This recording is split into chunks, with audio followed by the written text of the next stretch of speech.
जय हिंद दोस्तों, आप सभी का स्वागत है आपके अपने परिवार में। तो बीपीएससी टीआरई के रिजल्ट जो है एक बार फिर से आपको मेधा सूची जो है वो जारी होने की प्रबल संभावनाएं बढ़ रहा है। आपको पता है कि जैसे रिजल्ट जारी हुआ वैसे ही जो हड़कंप मच गया और बहुत सारे लोगों ने इसका विरोध किया कि आखिर वैसे लोगों का रिजल्ट जारी करने की क्या जरूरत था जो ऑलरेडी कहीं ना कहीं शिक्षक कार्यरत थे या उनके सीटेट या डीएलएड कंप्लीट नहीं थे, फिर भी उनका रिजल्ट जारी किया गया और इसके वजह से जो है अभी तक हजारों बच्चे जो है डी में बाहर हो चुके हैं और स्वाभाविक सी बातें हैं कि वो रिक्तियां हो चुकी है। अब ये खबर आ रही है कि अब जो है वहां पर फिर से मेधा सूची जारी किया जाएगा। बहुत सारे लोगों के कॉल आ रहे थे कि आखिर मेधा सूची होता क्या है और ये किस आधार पर आएगा। मेरा नंबर तो मात्र 2 नंबर कम था या 3 नंबर कम था, क्या अब होगा? तो बिल्कुल होगा और मैं बताऊंगा आपको कि आखिर मेधा सूची आखिर होता क्या है। लेकिन सबसे बड़ी खबर यह है और सकारात्मक खबर है कि यहाँ पर जो है बताया जा रहा है कि मेरिट लिस्ट जगह पर जो है आपको मेधा सूची दिखाई देगा, अर्थात शिक्षक बहाली से जुड़े जो है ये सबसे बड़ी खबर है।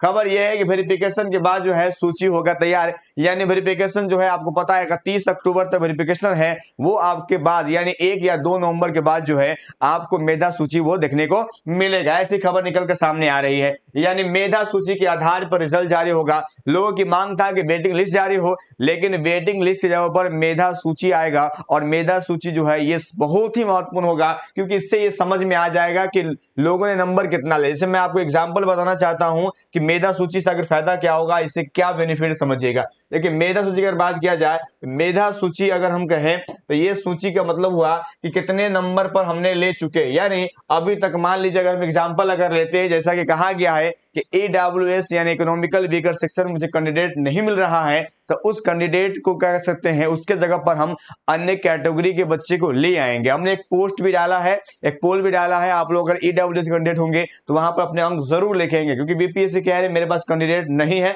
हम उनको अदर वाले को लाएंगे। उसी प्रकार से एससी वाले में कहा गया है, उसी प्रकार से पीएच वाले की किया गया है। पीएच वाले का भी वहां कम्युनिटी में डाला हुआ है, वहां पर भी आप पोल जरूर कीजिएगा। अब सवाल आता है मेधा सूची से फायदा क्या होगा, तो कटअप कहने का मतलब हुआ ये दिखाएगा कि हमने कितने कटअप तक ले लिया है, ठीक है, ले लिया है और कितने कटअप तक नीचे हमने डाउन किया। मतलब कहने का मतलब हुआ जैसे एग्जांपल अगर मानते हैं कि 55 नंबर पर हमने ले लिया है, अब हम 54 और 53 और फिर 52 और 51 तक हम जाएंगे, यानी ये आपका होता है मेधा सूची। तो मेधा सूची आने से यह स्पष्ट तस्वीर हो जाएगा कि आखिर कितने नंबर तक उठाया गया है और अब जो अगली सूची जो आई है वो कितने नंबर तक आया है। तो एक पॉजिटिव खबर है, लेकिन आप लोग को रुकना नहीं, आप लोग लगातार कॉल करते हैं, आप लोग को मजबूती से अपना कर सकते हैं कि रखना है और कह सकते हैं जो ट्विटर पर आप लोग कैंपेनिंग कर रहे हैं, जो आवाज उठा रहे हैं, जो सोशल मीडिया पर, उस पर आप कभी कमजोर ना बने, नहीं तो फिर ये कैसे रिलाई हो जाएगा। क्योंकि यहाँ पर एक बात कहा गया है कि बीपीएससी जो है शिक्षा विभाग से वहां पर कर सकते हैं कि आदेश लेगा तब काम करेगा, तो आप लोगों को शिक्षा विभाग पर और सरकार पर दबाव बनाना है।